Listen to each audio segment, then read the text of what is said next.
Hello everyone. Today, Lao Wang put on a military uniform and I'm wearing a small poppy. This poppy is the symbol in Canada to honor soldiers who died in war. Every year on November 11th, Remembrance Day, is a memorial day across the Commonwealth. As a Chinese Canadian who moved here, besides following Canadian law, we must also respect local customs and the public order. So every year, we carefully wear poppies in advance. It's become a family tradition. All the adults in our family wear one.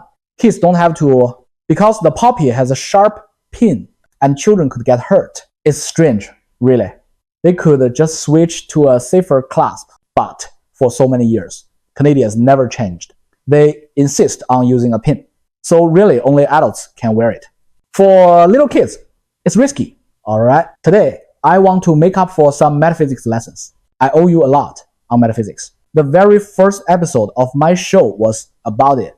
And today is the last day of the first month of broadcasting. So let's do another metaphysics episode.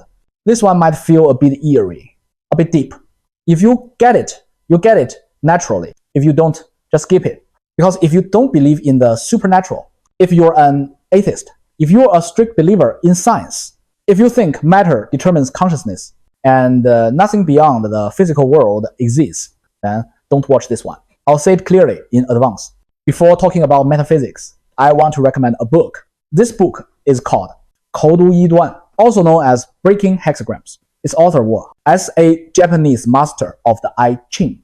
His name was Kodo Keimon, also called Kodo Tonshō. Tang means to swallow, shou means elephant. Master Kodo was probably the most powerful and the most famous I-Ching master in Japanese history, a real genius of divination. Before age 40, he was a nobody, basically a thug. In fact, he even went to prison. He was from Yokohama, and he served time in Yokohama prison. Inside, he had some unusual encounters. In the book, he claimed he got hold of half a copy of the I-Ching, studied it diligently, read, and somehow became a master. But as I always say, where there's something fishy, there's a lie. So Master Kodo Tonshō was no exception. Why didn't he tell the truth? Because if he told the truth, 95% of people wouldn't understand. Even 98 or 99% lack the focus. Only maybe 1% can really grasp such knowledge. So wise men like him often use coded language or told small white lies. So ordinary people could understand. Think about it. How could a grown man in prison suddenly become the top I-Ching master of East Asia?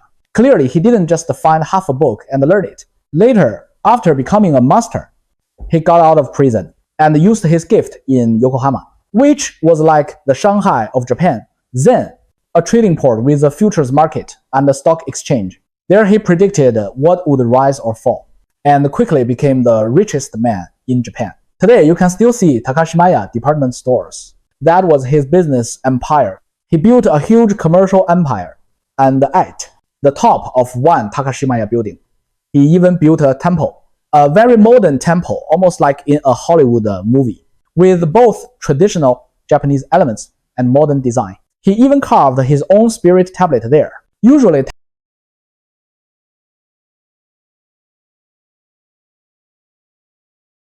and left the death state blank, covered up. Later, when he died, it matched exactly.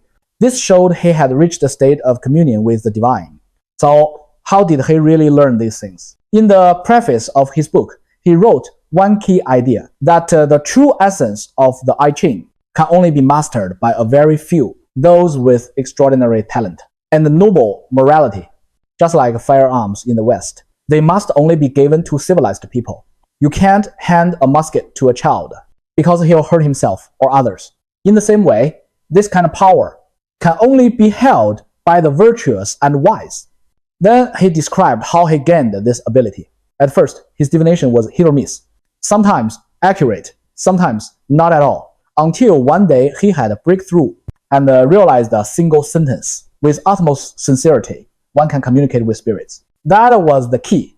Everything else was embellishment. So what does communicate with spirits mean? The spirit is not imaginary, not some ideology. It is a higher dimensional being. When we open our hearts, when we enter meditation and quiet our thoughts, Then our mind and senses open doors to higher beings, and the ones fated to connect with us will appear. It's like an avatar. Wen Ti, hey, connect their braid to the sacred tree. That's why he said only the virtuous and knowledgeable should use such abilities, because the spirit world has all levels, good and evil, high and low, even animal spirits. If your cultivation is shallow, you might connect with a fox or weasel spirit, and they can mislead you. They may gather followers for you, but they won't truly elevate you. That's why many viewers told me, Lao Wang, I see something behind you. You're right, there is something behind me, but I haven't let them in, because my own virtue and cultivation aren't yet high enough to connect with the highest shining spirits. When I reach that state, I'll open the door and welcome them. So don't be scared by what sounds like superstition. I'm telling you the truth. In China's vast land, almost every 50 miles, there's some spirit possession phenomena. In the countryside, you see many shamans. Some call them immortals. In the northeast, they're called xian, like the fox immortal or weasel immortal. Most are animals that burrow in the earth, because only burrowing animals can find the energy nodes of heaven and earth. They absorb cosmic energy, and over time may evolve to connect with higher spirits. They can even learn the I-Ching without study and predict the future. When such an animal spirit seeks a human host, it usually finds those with weak defenses, the sick or the uneducated.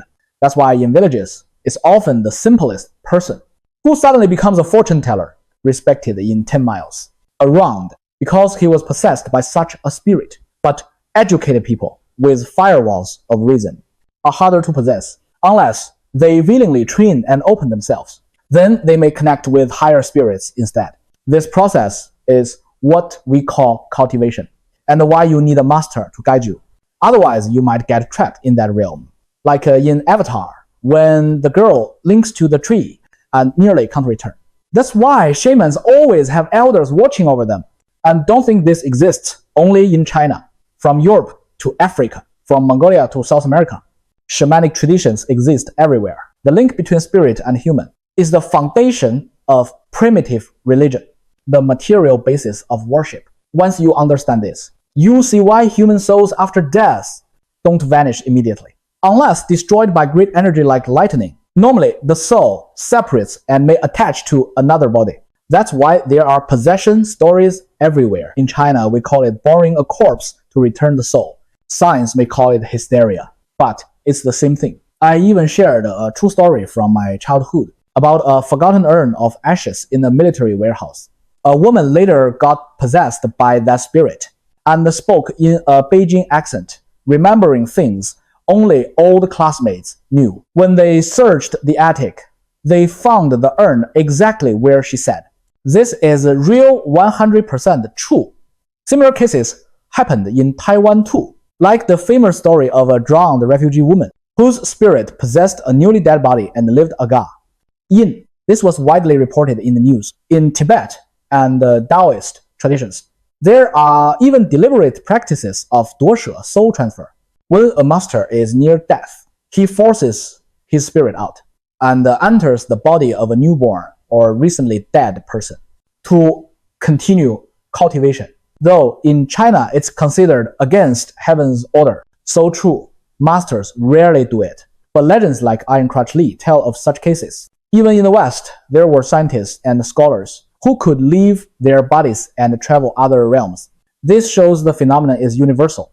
So why do I share all this? Because once you know these truths, you won't do evil so lightly. You'll think twice before harming others, because karma and reincarnation are real. Even if you don't see retribution immediately, it will come eventually. I've even met wealthy businessmen who had near-death experiences and described the seeing underworld officials being told they were brought by mistake and sent back to life. Their descriptions matched the black and white impermanence of Chinese lore, only dressed in modern clothes, because even spirits evolve with the times. So what's the lesson?